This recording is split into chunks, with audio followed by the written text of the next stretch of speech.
Marilah kita semua tenangkan hati dan batin kita untuk menghadap Tuhan dalam doa. Dalam nama Bapa dan Putra dan Roh Kudus. Amin. Ya Allah Bapa di dalam kerajaan surga, puji dan syukur kami panjatkan atas kehadirat-Mu, karena hanya atas berkat dan perlindungan-Mu Engkau masih menjaga kami dari pagi hingga saat ini. Sebentar lagi ya Tuhan, kami akan mendengarkan firman Tuhan. Inilah Injil kita Yesus Kristus menurut Lukas.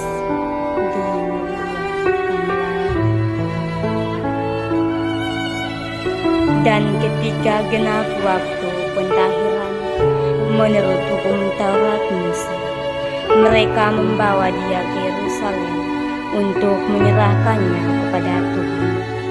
Seperti ada tertulis dalam hukum Tuhan, semua anak laki-laki sulung harus dikuduskan bagi Allah, dan untuk mempersembahkan korban menurut apa yang difirmankan dalam hukum Tuhan, yaitu sepasang burung, tukukur, atau 2 ekor anak burung merpati. Adalah di Yerusalem seorang bernama Simeon. Ia seorang yang bernama Saleh, yang menantikan penghiburan bagi Israel. Roh Kudus ada di atasnya, dan kepadanya telah dinyatakan oleh Roh Kudus bahwa ia tidak akan mati sebelum ia melihat Mesias, yaitu Dia yang diurapi Tuhan. Ia datang ke bait Allah oleh Roh Kudus ketika Yesus anak itu dibawa masuk oleh orang tuanya untuk melakukannya apa yang dituntutkan hukum Taurat. Ia menyambut anak itu dan menatangnya sambil memuji Allah. Katanya, "Sekarang Tuhan, biarkanlah hamba-Mu ini pergi dalam damai sejahtera sesuai dengan firman-Mu. Sebab mataku telah melihat keselamatan yang datang daripadamu, yang telah Engkau sediakan di hadapan segala bangsa, yaitu terang yang menjadi pernyataan bagi bangsa-bangsa lain dan menjadi kemuliaan bagimu, Israel." Dan bapak serta ibunya anak heran akan segala apa yang dikatakan tentang dia. Lalu Simeon memberikan mereka dan berkata kepada Maria, ibu anak itu, "Sesungguhnya anak ini ditentukan oleh jatuhkah atau mengakibatkan banyak orang di Israel, dan untuk menjadi suatu tanda yang menimbulkan perbantahan, dan suatu pedang akan menebus jiwamu sendiri, supaya menjadi nyata pikiran hati banyak orang." Lagi pula di situ dan Hana, seorang nabi perempuan, anak Fanuel dari suku Asyur. Ia sudah sangat lanjut umurnya. Sesudah kawin, ia hidup jatuh tahun lamanya bersama suami, dan sekarang ia janda dan umur 84 tahun. Ia tidak pernah meninggalkan bait Allah dan siang malam beribadah dengan berpuasa dan berdoa. Dan pada ketika itu juga datanglah ia ke situ dan mengucap syukur kepada Allah dan berbicara tentang anak itu kepada semua orang yang menantikan kelepasan untuk Yerusalem.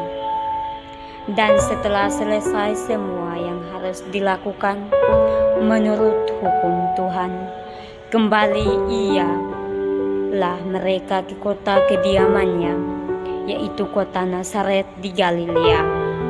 Anak itu bertambah besar dan menjadi kuat, penuh hikmat dan kasih karunia Allah dan padanya. Demikianlah sabda Tuhan. Terpujilah Kristus. Tema renungan yang saya bawakan yaitu Allah telah melihat keselamatan dalam putranya. Saudara-saudari yang terkasih dalam Kristus, pada pagi hari ini kita merayakan pesta Yesus dipersembahkan di bait Allah. Ini menambahkan lebih mengajak kita untuk mengakui bahwa Kristus Sang Terang yang sudah hadir ke dunia untuk membawa keselamatan bagi manusia. Dalam Injil ini sangat mengetahui bahwa Yesus merupakan terang yang menjadi putranya bagi bangsa-bangsa. Yesus yang menjadi manusia sungguh merasakan keadaan manusia yang sudah jatuh dalam godaan iblis.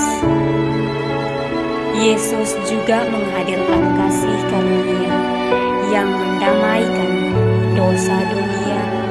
Hal ini berarti Yesus hadir membawa pesan perdamaian bagi dunia dan mengajak kita seluruhnya, pengikutnya, untuk berani memperjuangkan perdamaian dunia lewat sikap, yaitu tidak menyebarkan fitnah yang sanggup mengakibatkan perpecahan dan konflik. Saudara-saudari yang terkasih dalam Kristus Tuhan, apakah kita senang terima kehadirat Yesus dalam hidup dan hati kita? Apakah kita senang diselamatkan semua keputusan yang disediakan pada hari ini? Sudah nyata untuk keselamatan kita. Apakah kita tetap menghambahkan terhadap iblis yang membawa maut, ataukah bertobat dan terima kehadiran hati kita? Semoga Tuhan Yesus Kristus tuntunlah kami ke jalan yang baik dan benar. Siapkanlah hati kami untuk menjadi tempat-Mu kapanpun dan di mana.